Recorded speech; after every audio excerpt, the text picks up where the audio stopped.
कराची का इंफ्रास्ट्रक्चर ऐसा है, ये मिनी पाकिस्तान है, किसी को परवाह ही नहीं है कराची की। कराची बहुत बना बनाया शहर आपको मिला था और हमने उस बने बनाए शहर को बिगाड़ दिया। पीपल्स पार्टी की अपनी एक तारीख है, लेकिन बेशुमार गलतियां भी हैं। अब कराची मैनेजेबल और कंट्रोलेबल नहीं रहा। जिस शहर की आबादी का ही आपको सही नहीं पता हो तो उस शहर के बारे में आप प्लानिंग कैसे कर सकते हैं। मैंने 2019 में एक कॉलम लिखा था, एक थी एमक्यूएम, एक थी एमक्यूएम। और अभी एक कॉलम मैंने लिखा कि एमक्यूएम 90 से 0 तक उनके पास बहुत अपॉर्चुनिटी थी। मेरा ख्याल है पाकिस्तान की सियासी तारीख में किसी जमात के पास अपने एक हल्के को जितना वो बेहतर कर सकते थे उन्होंने मायूस किया। ज़रूरी नहीं है कि आप पॉलिटिक्स करें, छोड़ दें पॉलिटिक्स अगर आपको नहीं करने दी जा रही पॉलिटिक्स।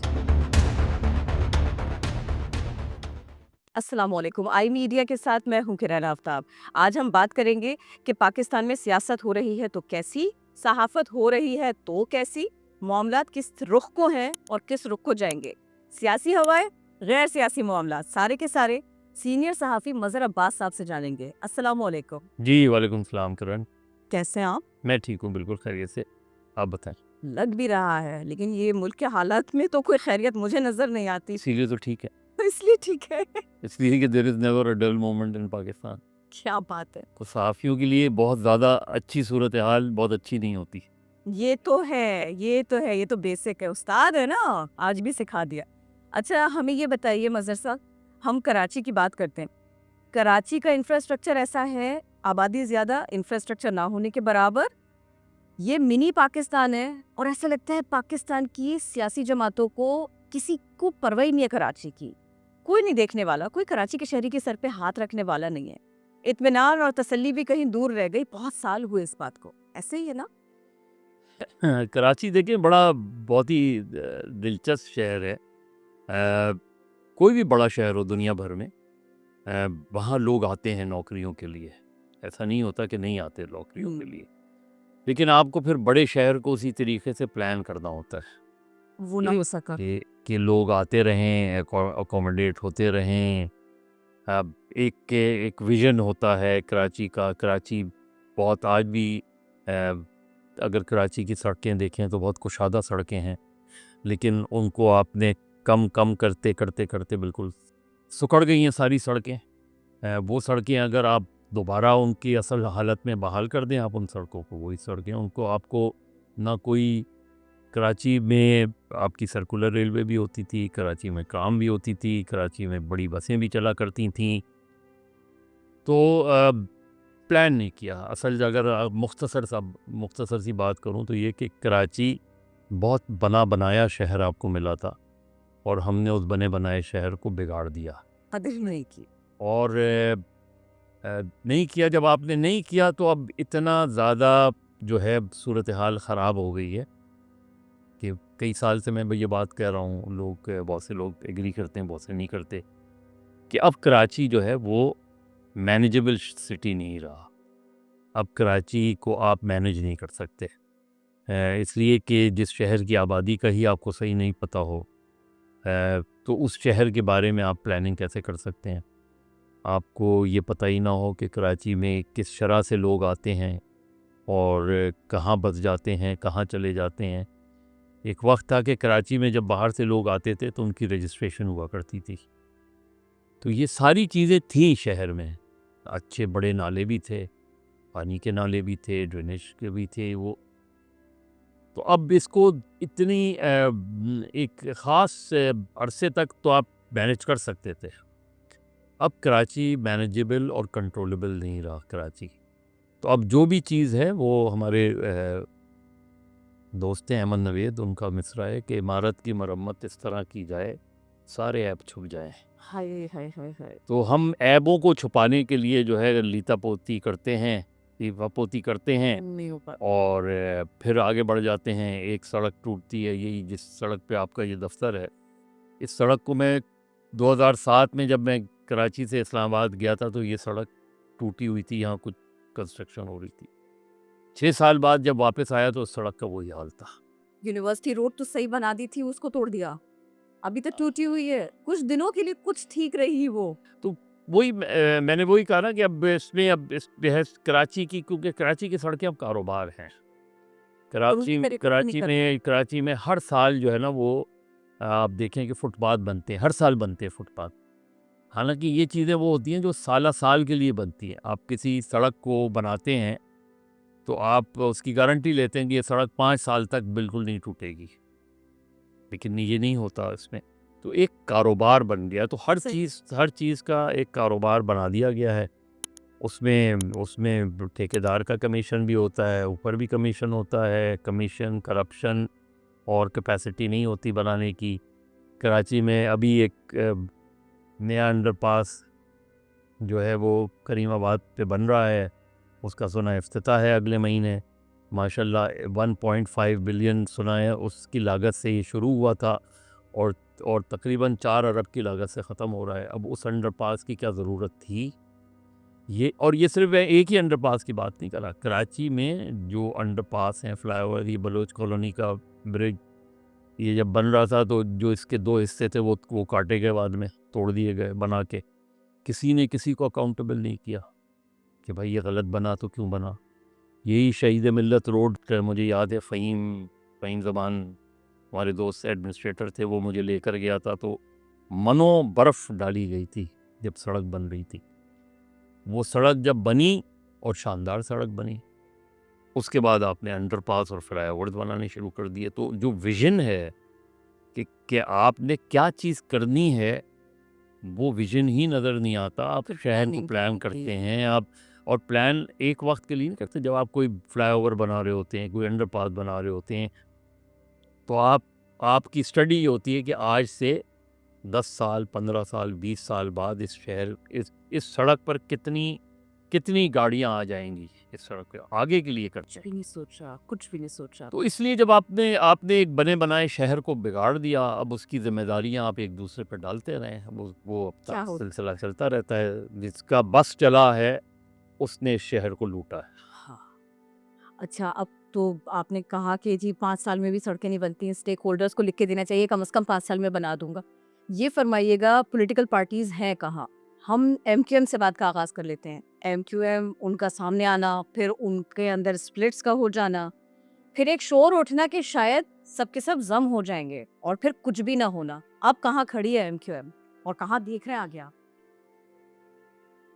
बस वही मैंने कहा कि हर दौर की एक जनरेशन जी होती है। होती है, हाँ। बिल्कुल ऐसे ही। तो 70s 60s और 70s में जो जनरेशन जी थी उस वक्त की, उसके अंदर एक बहुत आइडियलिज्म था। उसके अंदर बाएं बाजू की थॉट्स थी, उसके अंदर एक अपराइजिंग थी स्टूडेंट, और वो दीवाना वार उस वक्त जुल्फ़िकार अली भुट्टो के पीछे था। फिर एक जनरेशन जी आई, उसने अल्ताफ़ हुसैन पर एतमाद किया। उसने 80s में, अर्ली 80s में, लेकिन उसका एरिया जो था वो कन्फाइंड था, अर्बन सिंध की तरफ था। फिर एक जनरेशन जी आई जिसने इमरान खान की तरफ देखा, उसमें तो बदकिस्मती से सबको डिसअपॉइंटमेंट हुआ उसमें। और फिर हमारे यहाँ एक सिस्टम चलने ही नहीं दिया जाता। जब एक सिस्टम चलता रहता है तो बीच में आके रुकावटें खड़ी हो जाती हैं उसमें, और फिर एक सिस्टम डीरेल हो जाता है, फिर उसको रिविजिट। तो बेसिकली एक डायरेक्शनलेस नेशन का जो एक अलमिया है, वही पाकिस्तान का अलमिया है कि आपके यहाँ सिस्टम एवॉल्व ही नहीं हो पाया कि आपने इस मुल्क को चलाना कैसा है। कभी हम कहते हैं कि ये लोग आज हमें तालिबान से प्रॉब्लम है, कल हम तालिबान बनाते हैं। आज हमें टीएलपी से प्रॉब्लम है, कल हम टीएलपी बनाते हैं। आज हमें एमक्यूएम से प्रॉब्लम है, कल हम एमक्यूएम बनाते हैं, और फिर उसको तोड़ते हैं। तो हमें ये जो सिर्फ सड़कें ही नहीं टूटा करती, सियासी जमातें भी टूटा करती हैं, उनको भी तोड़ा जाता है, फिर उन्हें बनाया जाता है, फिर तोड़ा जाता है, फिर उन्हें ग्रुप्स में बनाया। तो एमक्यूएम भी ऐसी ही सिस्टम का हिस्सा रही, और उनके पास बहुत अपॉर्चुनिटी थी। मेरा ख्याल है पाकिस्तान की सियासी तारीख में किसी जमात के पास अपने एक हल्के को जितना वो बेहतर कर सकते थे, उन्होंने मायूस किया है। उनके पास अपॉर्चुनिटी भी थी, और आपका असल इम्तिहान होता ही उस वक्त है जब आपके पास पावर आए। आपका टेस्ट होता ही ये है जब आपके पास इख्तियार आए। तो वे एक वक्त था जब एमक्यूएम के पास इख्तियार भी था और ताकत भी थी, और एमक्यूएम अपनी बात मनवा भी सकती थी, अगर अगर उनके उनके कहने पर जो है वो बहुत सी बातें मानी जा सकती थी, तो उन्होंने शायद उस तरीके से अर्बन सिंध की खिदमत नहीं की उन्होंने, जिस तरीके से करनी चाहिए थी उनको। और फिर वो एक ऐसी सिमत चले गए कि जहाँ जो है वो उससे वापसी जो है बड़ी मुश्किल मुश्किल नज़र आती है। आज की एमक्यूएम ज़ाहिर माजी की एमक्यूएम से मुख्तलिफ है इसमें। तो वो हमारे बहुत से दोस्त नाराज़ हो गए थे। मैंने 2019 में एक कॉलम लिखा था, एक थी एमक्यूएम, एक थी एमक्यूएम, जी जी जी जी। और अभी एक कॉलम मैंने लिखा कि एमक्यूएम 90 से 0 तक। तो अब अगर कोई कोई इसका कोई काउंटर आर्गूमेंट दे सकता है तो ज़रूर दे, मैं मोर देन वेलकम। लेकिन मुझे लगता है ये कि एमक्यूएम को अब बहुत कुछ अगर उन्हें रिवाइव करना है, उनको अपनी पॉलिटिक्स का तरीक़ा भी चेंज करना पड़ेगा, जो किसी हद तक किया। लेकिन अब एमक्यूएम जो है, एमक्यूएम अगर एमक्यूएम की यह हालत हो गई है कि ना गवर्नर उनका है, ना गवर्नर हाउस उनका है, अगर एमक्यूएम की हालत हो गई है कि उन्हें एयरपोर्ट पे वज़ीर आज़म का इंतज़ार करना पड़ता है मुलाकात के लिए उसमें, और आउटकम कुछ भी नहीं तो निकल और अगर उनका गवर्नर वाकई उनका गवर्नर था और वो तब्दील हो गया, तो फिर एमक्यूएम ने तो एहतजाज भी नहीं किया। एहतजाज ये नहीं होता कि फ़ारूक सत्तार, जिनका एक ख़ास वो था कामरान टसूली, था उनके साथ। जो मौक़िफ़ फ़ारूक सत्तार साहब ने कामरान टसूरी के हवाले से अडॉप्ट किया, वो पूरी एमक्यूएम का क्यों मौक़िफ़ नहीं है? नहीं है। सिर्फ उनकी ज़बान से ही क्यों उस सिलसिले में बात होती है? तो एमक्यूएम को अपने आप को रिविज़िट करना है। ज़रूरी नहीं है कि आप पॉलिटिक्स करें, छोड़ दें पॉलिटिक्स अगर आपको नहीं करने दी जा रही पॉलिटिक्स। अगर आप पे इतना दबाव है तो इसमें क्या वो ज़रूरी है आप छोड़ दें, ये कहकर छोड़ दें कि जी हमें सियासत नहीं करने दी जा रही। ये भी कहने की पोजीशन में अगर आप नहीं हैं, तो फिर यही है कि जो आपको जिस तरीके से इस्तेमाल करे वो उस तरीके से इस्तेमाल हो जाए। और अवामी राबिता तो इसमें कहीं है ही नहीं, वो वक्त के साथ साथ बिल्कुल ख़त्म हो गया, और ये सबसे बड़ा डैमेज है जो एमक्यूएम को या फिर किसी भी पॉलिटिकल पार्टी को हो सकता है। वही उनको इसलिए कि उनका एरिया ऑफ जो पॉलिटिक्स है वो कन्फाइंड है। उनका एरिया, तो उन्हें उसी लिहाज से अपनी पॉलिटिक्स को रिविज़िट करना चाहिए। करना चाहिए। उसी उसी लिहाज से जिस तरह और बहुत सी सियासी जमातें हैं, सब सियासी जमातों पे तफसील से बात हो सकती है, लेकिन वक्त नहीं है वक्त नहीं है। उसमें। ज़ाहिर है मुस्लिम लीग, ये जो मुस्लिम लीग है, ये भी किस तरह इवॉल्व हुई। ये मुस्लिम लीग नून नहीं थी। ये मुस्लिम लीग गैर जमाती इंतखाबात के बाद मारिद वजूद में आई थी, जब मोहम्मद ख़ान जुनेजो साहब इसके वो थे। फिर इस मुस्लिम लीग में से एक और मुस्लिम लीग निकाली गई कि मुस्लिम लीग तो इतनी है कि अब अल्फ़ाबेट्स ख़त्म हो गए हैं, क्योंकि आखिरी मुस्लिम लीग ज़िया है। तो इस मुल्क की बानी जमात को जिस तरह इस्तेमाल किया गया और जितने नामों में इसको तकसीम किया गया, तो मुस्लिम लीग की अपनी एक तारीख़ है, पीपल्स पार्टी की अपनी एक तारीख़ है। एक उसमें बहुत जद्दोजहद भी आपको नज़र आती है, कुर्बानियाँ भी नज़र आती हैं, लीडरशिप के लेवल पे भी कुर्बानियाँ नज़र आती हैं, लेकिन बेशुमार गलतियाँ भी हैं, बेशुमार उन पर इल्ज़ामात भी हैं। आज वो अपने आप को पंजाब की एक ज़माने में मुस्लिम पीपल्स पार्टी बहुत बड़ी जमात होती थी, आज पंजाब में नज़र ही नहीं आ रही। खैबर पख्तूनख्वा में नहीं है। हाँ गम तो इस बात हाँ का है। हाँ खैबर पख्तूनख्वा में एक बहुत जो है वो उनकी अच्छी खासी रिप्रेजेंटेशन होती थी, वो ख़त्म हो गई। तो एक नेशनल लेवल की नेशनल कैरेक्टर, फिर तहरीक इंसाफ का इसी तरह है। तहरीक इंसाफ एक बहुत ही उम्मीद बनकर आई लोगों के लिए बड़ी उसमें, लेकिन फिर उनकी भी अपनी इतनी गलतियां हैं। जब उनको इख्तिदार मिला तो वो इख्तिदार संभाल ना सके उसमें। तो सारी सियासी जमातों को, और सबसे बड़ी बात ये कि इन तमाम सियासी जमातों के अंदर जमहूरियत नहीं है, इनके अंदर जमहूरी सोच नहीं है, इनके अंदर वो जमहूरी एटीट्यूड्स नहीं हैं जो दुनिया भर में डेमोक्रेसीज़ में उनकी जमातों के अंदर होते हैं। आपने दरिया को खूजे में बंद कर दिया। बिल्कुल सही आपने बात कर दी, दुखती रख पे हाथ रख दिया। ये फरमाइएगा, एक पॉलिटिकल पार्टी है और उसको दिलचस्पी नहीं है। पीपी सिंध में है, सुकून से है। पीएमएलएन पंजाब में है, सुकून से है। पीटीआई कराची में उनका सपोर्टर है और ऐसा लगता नहीं उनको बहुत ज़्यादा परवाह है। वो इक़्तिदार में थे, तो कराची की वो सबसे नहीं बड़ी है, जमात है वोट वाइज अगर आप देखें। और वो खुद निकल आते हैं, सपोर्टर खुद निकल आते हैं, कोई बहुत ज़्यादा उनको मुतहर्रिक करने के लिए कोई सामने नहीं आता।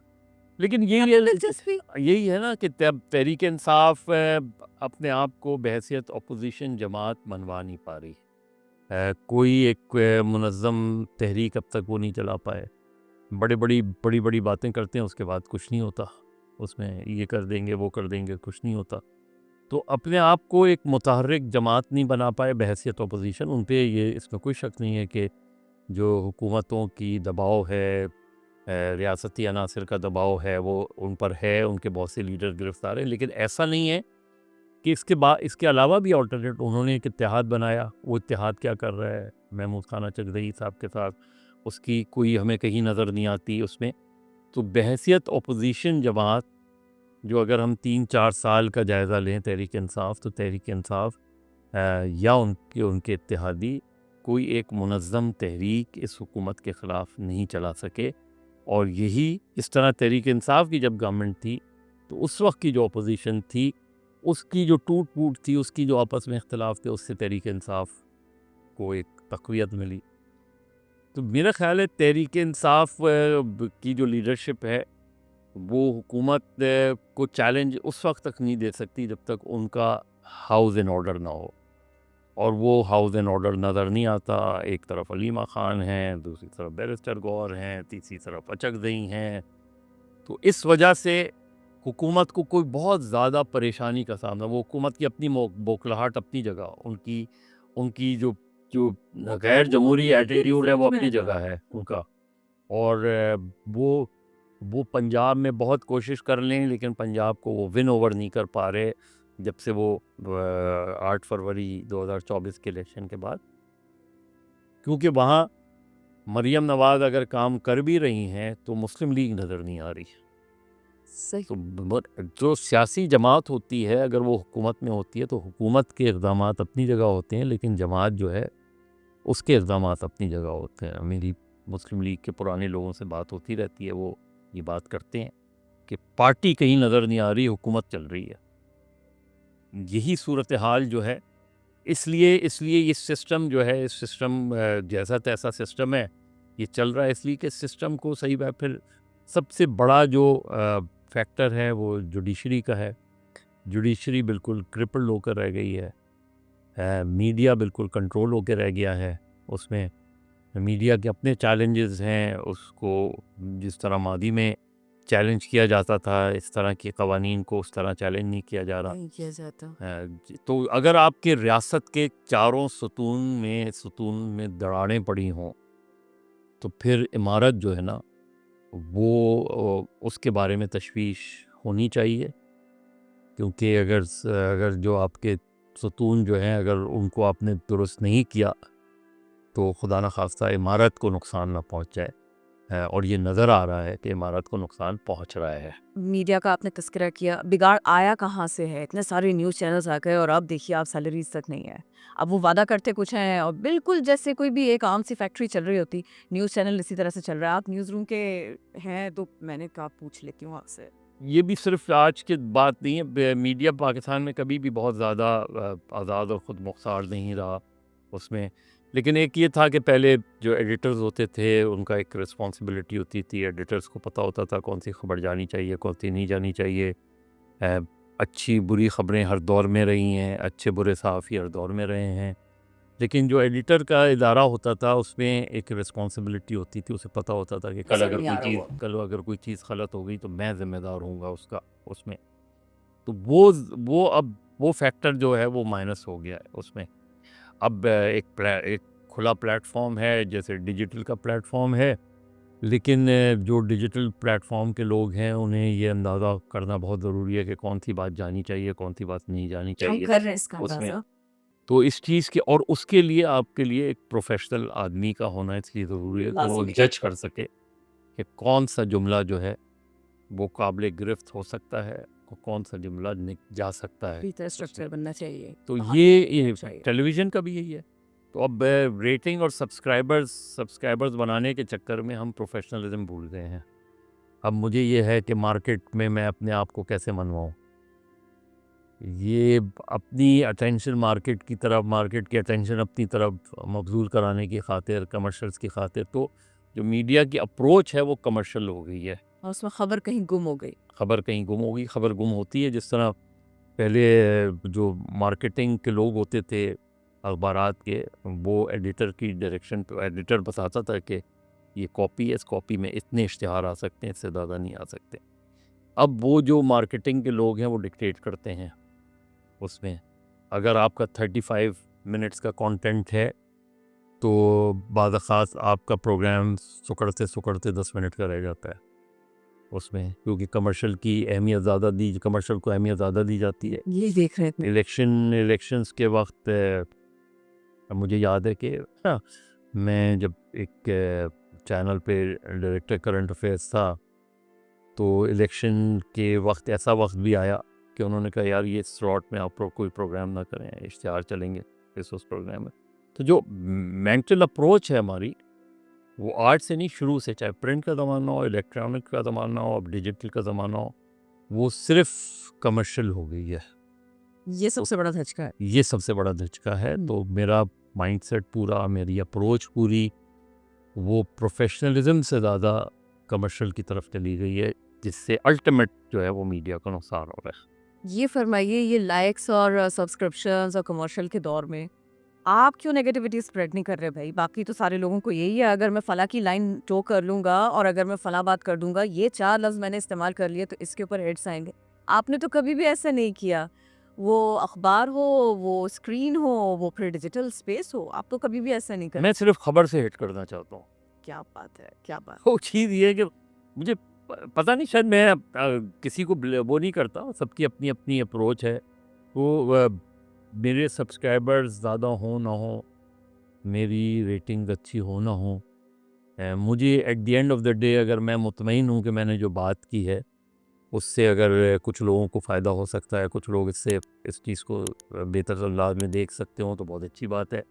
बाकी तो मैदान खुला है, और जो है उस मैदान में बहुत से लोग जो है दौड़ लगा रहे हैं, उसमें बहुत आ आगे रहे आगे हैं, जा कुछ रहे जा हैं। रहे हैं। हाँ हाँ, माशा क्रेडिबिलिटी ऐसे ही आती कई है। कई लाख लोग के आप- सब्सक्राइबर्स हैं, तो ऑल गुड फॉर देम। मुझे तो कोई इसमें एतराज़ नहीं। मैंने अपना जो काम किया, मैं समझता हूँ, अपने तौर पे समझता हूँ कि मैंने प्रोफेशनल काम किया है। जो अपने उस्तादों से सीखा उसी को ट्रांसलेट किया है, उसी को वो किया है। तो कभी महसूस नहीं किया कि हाँ इस रेस का हिस्सा हिस्सा बनूँ मैं। लेकिन ये कि मैं किसी को ब्लेम इसलिए नहीं करता कि उनका भी कसूर नहीं है। उन्होंने जिस मीडिया को देखा, उस मीडिया को उन्होंने अडॉप्ट किया, उस पॉलिसीज़ को अडॉप्ट किया, उसके उसके ज़रिए आगे बढ़े उसमें। तो बहुत से हमारे शागिर्द हैं तो बहुत माशाल्लाह कमा रहे हैं, बहुत अच्छी बात है। क्योंकि हम उससे उससे उससे शायद उस जनरेशन से बिलोंग करते हैं कि जहाँ ये था कि आपका गुज़ारा आपकी तनख्वाह पे होना चाहिए।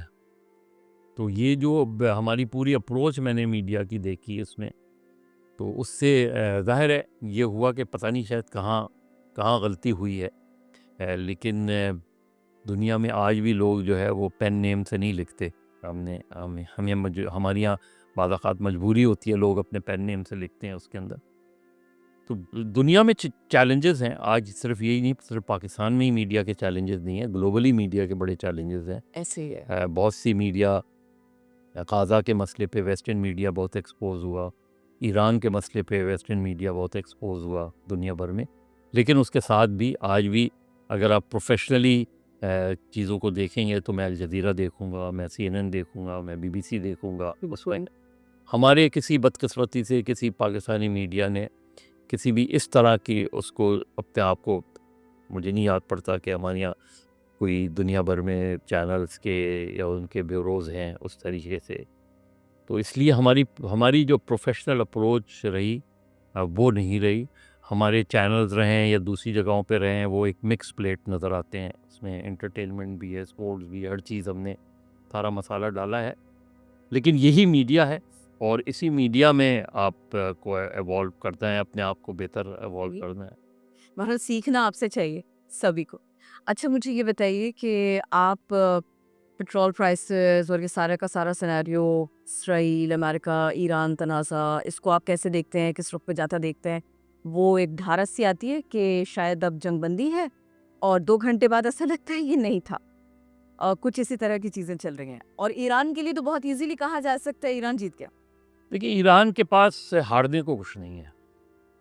So true. और अमेरिका का प्रॉब्लम ये है, अमेरिका का प्रॉब्लम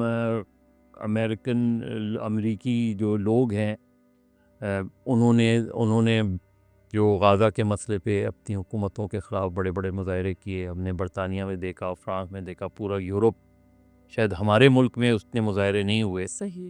गाज़ा या इन मामलात पे जितने यूरोप में हमने देखे हैं उसमें। लेकिन इस मुल्क की, इस दुनिया की बदकिस्मती ये है कि इस दुनिया में डोनाल्ड ट्रंप भी हैं, नेतन्याहू भी हैं और नरेंद्र मोदी भी हैं, और ये सारे लोग हुक्मरां हैं। और इन ममालिक के शायद लोगों के दरमियान कभी भी नफ़रत नहीं होती। नहीं होती। ये हमारी जो हुकूमतें होती हैं, जो लीडर्स होते हैं, ये वो नफ़रतें जो है जन्म देती हैं उसमें। तो वो उसका फ़ायदा उठाते हैं उनको सबका। अनफॉर्चुनेट अमेरिका की बदकिस्मती या दुनिया की बदकिस्मती के डोनाल्ड ट्रंप जो है दुनिया की सबसे बड़ी पावर के प्रेसिडेंट हैं। सोवियत यूनियन का टूटने से बहुत नुकसान हुआ और एक बैलेंस बिगड़ गया, दुनिया का बैलेंस बिगड़ गया उसमें। वही चल रहा और है। ज़ाहिर है वो जो बैलेंस बिगड़ा है वो फिर संभल नहीं पाया। तो ईरान का कॉन्फ्लिक्ट भी ऐसा ही है। ईरान ने ज़ाहिर है ईरान का बहुत नुकसान हुआ है, इसमें तो कोई शक नहीं है।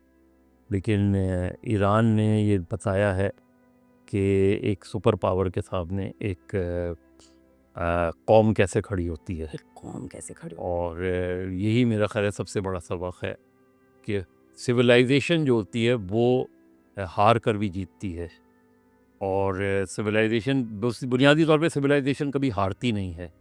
अ, वो वक्ती नुकसानात ज़रूर होते हैं, बड़े-बड़े ज़ाहिर है बहुत बड़े-बड़े लीडर्स ईरान के पिछले चंद हफ्तों में मारे गए उसमें। लेकिन एक जाता है, दूसरा आ जाता है, दूसरा जाता है, तीसरा आ जाता है। असल ये किसी दूसरी मुस्लिम कंट्री में ऐसा नहीं है कि रिप्लेसमेंट्स उन्होंने रखे हो, सिस्टम रखा हो अपना। क्योंकि सिविलाइजेशन बहुत स्ट्रॉन्ग है ना। ईरान की जो पूरी तहज़ीब है उसके अंदर ये है। ईरान के लोगों को कभी भी आपने बहुत लाउड नहीं सुना होगा, कभी बहुत ही सॉफ्ट अंदाज में उनकी हमेशा गुफ्तगू रहती है। अगर आप ईरान जाएं तो आपको अंदाज़ा होगा कि बराबर में अगर कोई दो लोग बात कर रहे हैं तो आपको सुनाई नहीं देगा कि वो क्या गुफ्तगू कर रहे हैं।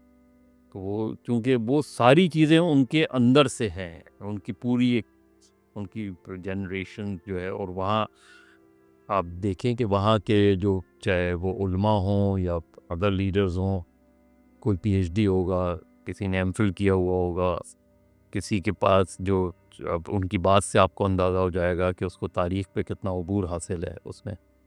ये फैक्टर्स आपको अरब्स में नज़र नहीं आएंगे, अरब कंट्रीज़ में नज़र नहीं आएंगे। वहाँ आपको इन चीज़ों की, और यही वजह है कि वो ग़ुलाम बन के रह रहे हैं। और ईरान ने कोशिश की अपने आप को जो करने की, अनफॉर्चुनेटली वो पिछले 40 साल से सैंक्शन में भी है, दबाव में भी है। ऐसे ही है। एक बड़ी जंग इराक़ के हवाले से उस 3-4 साल इराक़ के साथ जंग में रहा, उसके बाद भी। लेकिन वही मैंने कहा कि सोवियत यूनियन के टूटने से हुआ, क्योंकि सोवियत यूनियन था तो फ़लस्तीनी कॉज़ जो था उसको बड़ी एक ताकत मिली हुई थी, चाहे वो पीएलओ की शक्ल में हो या फिर सीरिया में या लीबिया, इस तरह के ममालिक जो फ़लस्तीनी कॉज़ को सपोर्ट करते थे, उनको कहीं ना कहीं सोवियत यूनियन की बैकिंग हासिल होती थी। तो पूरा सिस्टम वो हो गया है। अब इस एंड गेम, इस जंग का क्या होगा, नो वन नोज़ कि अमेरिका को फेस सेविंग मिलेगी? मिलेगी नहीं मिलेगी। अमेरिका का होता ही है कि अमेरिका का एग्ज़िट तो हो जाता है, लेकिन नुकसान बहुत होता है जहाँ जहाँ से वो एग्ज़िट करता है। वियतनाम ने रीबिल्ड किया, जापान ने अपने आप को रीबिल्ड किया, ईरान भी कर लेगा। लेकिन नुकसान जो होता है वो बहुत, जब अमेरिका कहीं जाता है और कहीं से आता है तो उस मुल्क का नुकसान बहुत हो जाता है। बहुत हो जाता है। अब मज़े साहब ये फरमाइएगा, अवाम के लिए स्मार्ट लॉकडाउन है। ये स्मार्ट लॉकडाउन क्या बिल्कुल वैसे ही होगा जैसा हमने कोविड-19 के दिनों में देखा था? और वैसे ही सैंक्शंस होंगे, कुछ स्मार्ट होते कहाँ देखिए, पहुँच जाएगा? कुछ चीज़ें जो है ना वो हो सकता है ज़रूरी हों। जैसे दुनिया भर में मार्केट्स अर्ली मॉर्निंग खुलती हैं और शाम को बंद होती हैं। ये तो यहाँ होना ही चाहिए। ये तो ये परमानेंट होना चाहिए इसमें, और इसमें किसी का प्रेशर नहीं लेना चाहिए इसमें। ये तो क्योंकि इससे ज़्यादा एनर्जी की सेविंग और हो नहीं सकती अच्छा, कि आप मार्केट्स खोलें। चले आप 9 बजे मार्केट्स खोलें, दफातर भी तो 9 बजे ही खुलते हैं ना, तो मार्केट्स क्यों नहीं 9 बजे खुल सकती? 9 बजे मार्केट्स खोलें आप, 7 बजे बंद कर दें मार्केट्स। सही। उसमें लोग यूज़ टू हो जाएंगे, जैसे कोविड के अंदर यूज़ टू हो गए थे ना लोग फिर ये ऐसा। ठीक है, चलिए ये ऐसे हो जाएगा। और ये दूसरी ये कि जो सरकारी अखराजात हैं उसको आप ख़त्म करें। कैसे? स्मार्ट लॉकडाउन के ऑप्शन मेरे यहाँ है ना? के लिए और आवाम के लिए उनके देखिए, तूफानी दौरे जारी पूरी काबीना के साथ। क्रोएशिया की वज़ीर आज़म नहीं आई, उन्होंने सारी गाड़ियाँ भेज दी। तो हमारे वज़ीर आज़म, हमारे जो आधा जो पेट्रोल तो हमारी जो प्रोटोकॉल्स हैं वो खा जाती हैं। बड़ी गाड़ियाँ आप बेचें। आखिर आपके इस मुल्क में एक वज़ीर आज़म गुजरा है, मोहम्मद खान जुनेजो, जिसने सबको सुजुकीज़ में बैठा दिया था। तो leaders should lead from the front. हम जहाज के हमें क्यों बुलेट प्रूफ गाड़ियाँ चाहिए, बम प्रूफ गाड़ियाँ चाह रही हैं? सिर्फ आप थोड़ी ख़तरे में रहे हैं दुनिया में, और भी दुनिया में लीडर्स हैं जो ख़तरे में हैं। इस स्कॉटलैंड का वज़ीर आज़म जो है वो साइकिल पर आता है दफ्तर, और ऑफिशियल गाड़ी यूज़ करता है ऑफिशियल ऑफिस काम टाइमिंग्स में, और फिर वापस साइकिल पर अपने घर चला जाता है। यहाँ तो गाड़ियाँ कॉन्वॉय की गिरते जाइए। बरतानिया में वज़ीर आज़म अगर बसों और ट्रेन्स में सफ़र कर सकते हैं, मिनिस्टर्स कर सकते हैं, तो हमारे यहाँ क्यों नहीं कर सकते? सर ये वाकयात सियासी नहीं। तकरीर का हिस्सा तो हाँ। बनते हैं, अमल नहीं, नजर नहीं। यही असल चीज़ है। नहीं, तकारीर का भी हिस्सा नहीं बनते, कहाँ बनते हैं बहुत तकारीर का भी हिस्सा नहीं बनते। तो जब लीडर्स ये दिखाएं, ये जो चीज़ होती है ना, ये इर्रेशनल होती है कि जी वज़ीरों ने अपनी 2 महीने की तनख्वाह नहीं लेंगे, वो वैसे भी तनख्वाह नहीं लेते हैं। जो चीज़ें लेते हैं वो बंद हो जाए तो चीज़ें बेहतर हो जाएंगी। तो तनख्वाह बिल्कुल लें, लेकिन ऑस्टेरिटी शुरू होती है। आपके क्यों ये स्पेशल असिस्टेंट्स की क्या ज़रूरत है? एडवाइज़र्स की क्या ज़रूरत है? आपके सेक्रेटरीज़ होते हैं ना, गवर्नमेंट सेक्रेटरीज़ होते हैं, वो ब्यूरोक्रेसी के होते हैं, ग्रेड 19, 20, ये किस लिए होते हैं? ये एडवाइज़र्स, स्पेशल असिस्टेंट्स, इनके साथ इनको गाड़ियाँ, ये सब चीज़ें, ये सब बिल्कुल गैर ज़रूरी चीज़ें, फौरी तौर पे इनको ख़त्म किया जाए। सारे एडवाइज़र्स को ख़त्म किया जाए। सारे जो स्पेशल असिस्टेंट्स वगैरह हैं, एक स्पोक्समैन होता है किसी भी गवर्नमेंट का, यहाँ 15 स्पोक्समैन क्यों हैं? तो जब आप ये करेंगे तो फिर बिल्कुल आप जब कोई इक़दामात करेंगे तो उसमें लोग आपकी सपोर्ट भी करेंगे, आपके हक़ में भी बात करेंगे उसमें। तो आज बदकिस्मती होती है कि जो अपोज़िशन है वो भी वही काम कर रही होती है, जो हुकूमत है वो भी वही काम कर रही होती है। जब वाहिद एक बिल है जिस पे अपोज़िशन और हुकूमत का इत्तेफाक होता है, वो है जब उनकी तनख्वाहें बढ़ रही होती हैं। बस तो ऑस्टेरिटी बिगिन्स एट होम। जब हमारे मुल्क के जो चीज़ें वो करेंगे, जब आप बिल्कुल आप स्मार्ट लॉकडाउन वगैरह करके देख लें, मुझे नहीं लगता कि कोई बहुत ज़्यादा आप इसमें कामयाब हो पाएंगे। लेकिन अपना तर्ज़ ज़िंदगी को सादा बनाएंगे तो आप कामयाब होंगे। जिस दिन हमने ये करना सीख लिया तो बहुत सी चीज़ें हम बेहतर कर लेंगे। Thank you so very much sir. इतना थोड़ा सा आपके पास वक्त था, लेकिन आप आए भी और आपने हमारे सवालों के जवाब दिए भी। बहुत शुक्रिया। क्या बहुत शुक्रिया, थैंक यू। मज़हर अब्बास साहब की राय, उनका तजुर्बा आज हमने कोशिश की उसको थोड़ा सा उनसे लेकर आपके सामने रखें। आई मीडिया की ये कोशिश जारी रहेगी और आपका फीडबैक आई मीडिया के लिए बहुत ज़रूरी है। इजाज़त दीजिए, अल्लाह हाफ़िज़।